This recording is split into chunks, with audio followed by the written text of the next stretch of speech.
The real problem of humanity is the following. We have Paleolithic emotions, medieval institutions, and godlike technology. That's right. I couldn't agree more. I think it's perfectly in line with what you said and what other presented in other book, and I'm on that train myself. So let's use the next 10 minutes that we have. We can totally go over the 35 to touch on the technology, because I want to go back to when you say AI being a bean. So that's something we want to talk, and how, I mean, let's put the futurist hat on, and where are we going? Well, many years ago, people were concerned about AI, even though it didn't really exist. Isaac Asimov wrote his I, Robot series.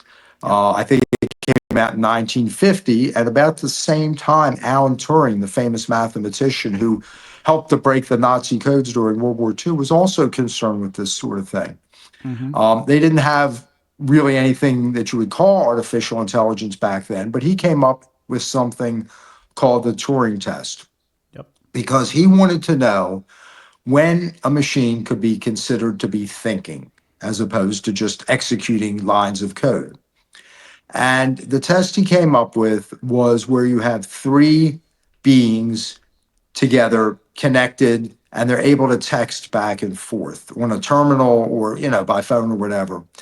And his test was that if there were two humans and the third being was not, you couldn't tell whether it was a human or a machine, that if the two humans couldn't determine whether it was a human or a machine, then the machine would have be considered to pass the Turing test.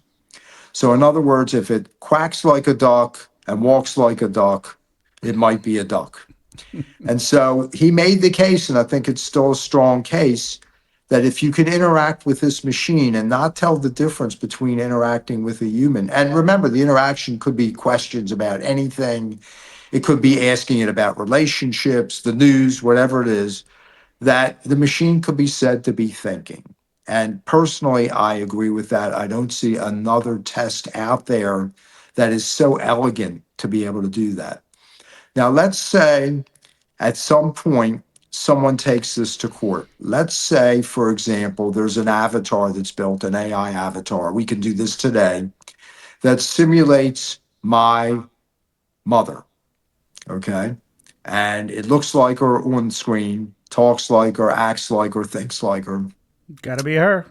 Well, probably so. And let's say someone wants to turn this off.